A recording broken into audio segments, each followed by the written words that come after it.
We have 5 games left in the 2025 college football regular season for the Notre Dame Fighting Irish. I want to talk some storylines. We're going to buy and sell some of the top storylines you need to know as an Irish fan heading towards the end of the season. Let's talk about them next.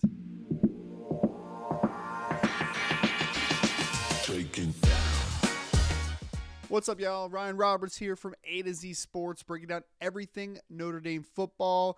Want to talk some storylines heading into the final stretch of the 2025 season. Notre Dame, of course, coming off of a bye week. They have Boston College up next before finishing off with what is going to be a really important stretch, not just for finishing the season strong, but because we know that Notre Dame has no margin for error at this point. Win the last 5 games of the season, and you are more than likely, aside from chaos, away from making the college football playoff for back-to-back years and hopefully a long playoff run, maybe a championship run. Who knows? Who knows? In this wonderful world of chaos and the transfer portal and NIL, anything seems that it can happen on almost a year-to-year basis. So hopefully it is a great stretch. But I want to hit you guys with some storylines. Had a couple players I wanted to talk about, a couple storylines that will potentially shape what this Irish team will look like down the stretch of the season. And we're going to buy and sell. And as we go through, I want to hear from you all in the comments section. As this video is kind of going along, you can wait till the end of the video if you want to throw it in. But I want to hear if you buy or sell some of these takes, not necessarily hot takes, but just storylines that can potentially determine how successful of a season it can be for the Notre Dame Fighting Irish. Let's start with number one. And I think that this is going to be a little bit of a compelling and very divisive conversation to a degree. The take is, we'll call it a hot take, or I'm just going to call it a storyline. The storyline is, prediction, CJ Carr becomes an elite quarterback on the college football level by the end of the season. How I loosely define elite is, we'll say a top 5 quarterback in college football just for argument's sake. Now, we've seen some great moments, obviously. He's sitting there with 14 touchdowns, only 4 interceptions on the season so far. And if you equate that to the rest of the season, at least from the regular season perspective, he's going to throw about 26-ish touchdowns, less than 10 interceptions. And for a redshirt freshman quarterback, that's pretty dang good. And he's done a lot of great things. I mean, he's had a couple of really phenomenal football games. He's had a couple where you kind of had to learn on the job a little bit early in the season against Miami and Texas A&M. But then he also has had a little bit of an up and down the last couple weeks, and particularly in his most previous football game against USC.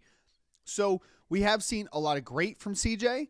We've seen a lot of, I don't want to call it underwhelming, but we've seen redshirt freshman-like quarterback play, and we've seen mixtures in between. So we've seen a bunch of realities of CJ Carr in order for him to be a potential elite quarterback. Because the reason I wanted to start out with this one is that there really isn't a lot of elite quarterbacks, at least in a vacuum in this year, because we've seen some good quarterback play. Obviously, like Jade Maeva has been a guy that's played exceptionally well. Josh Hoover from TCU has played exceptionally well. Julian Sain from Ohio State has played very well. There's been some really good quarterback play, but also maybe not quite to the star level, the superstar level that we've seen in past. So calling CJ Carr or posing the question is, can he be an elite level quarterback or a top 5 quarterback in college football the rest of the season?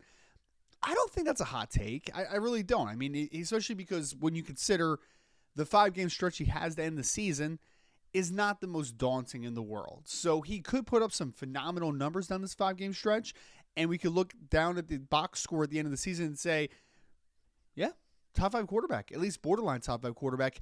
Now, again, we'd love to hear from you all. I am going to sell this take, and I know, CJ Carr hater, blah, blah, blah, blah, blah. I've been very positive with CJ in his first year as starting quarterback, and he is a redshirt freshman, which is why I'm ultimately selling this conversation. I do think that CJ Carr will be an elite quarterback in college football in the future for Notre Dame.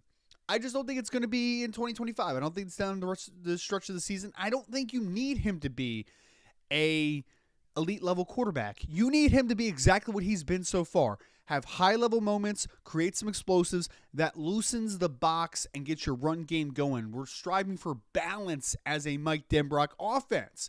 So I think that he's done everything you could ask for him and probably a little bit more in a couple of games. But I'm going to sell the take that he is an elite quarterback in 2025. Let's go Jeremiah Love. A lot of Heisman talk after his 228-yard performance against USC, where he also caught 5 passes for 37 yards, over 700 yards. He scored a ton of touchdowns already this season. But this is the first time we're really talking about him in the Heisman race conversation because, again, it was back to the original point. Not a lot of great quarterbacks this year, at least not a lot of elite quarterback play. Not guys that you say slam dunk Heisman contenders. So I do think that there's some position players outside of quarterback that do have an opportunity to potentially be in this race down the stretch. Now, the take, though, the storyline. Jeremiah Love will be in New York City for the Heisman Trophy ceremony. That's the storyline that we're working off of. And I'm actually going to buy this one, which will probably surprise some folks because there are some things going against Jeremiah Love a little bit. One, he got off to a slower start in a couple games to begin the year. Two, he shares the ball with Jadarian Price, who's one of the better running backs in college football as well. So you're going to share the football. Three, you're going to share the football with C.J. Carr because it's a more well-balanced offense that we've seen in recent years. And I think four, you don't have a conference championship game. So you have 12 games to have your Heisman resume.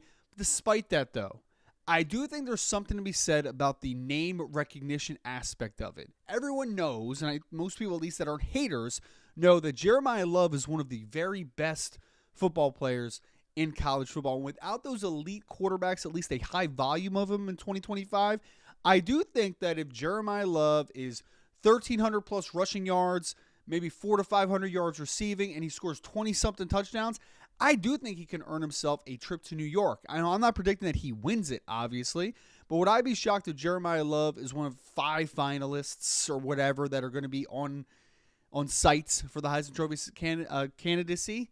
No, I would not. So I'm going to buy that one. Maybe not a hard buy, but if I have to choose one side or the other, I am a big believer in Jeremiah Love and his chances this year to be among the elites in college football. Let's go with a controversial one, and not controversial as in people are going to pick one side or the other because they hate a player or anything, like have deep emotions.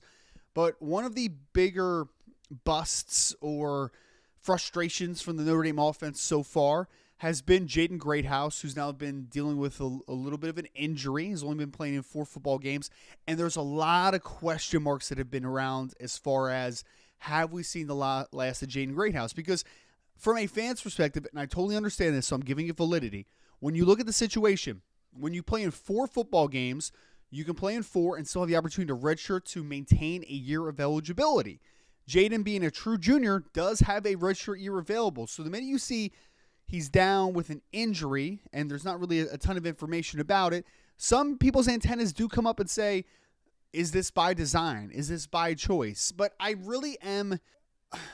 I'm weary to believe those things. So overall, the storyline is that we will see Jaden Greathouse in a Notre Dame uniform at some point for the rest of the season. And I am buying that altogether. I do not think that Jaden Greathouse has shut things down. I do not think he is, at least right now, planning on entering the transfer portal when it does open after the season.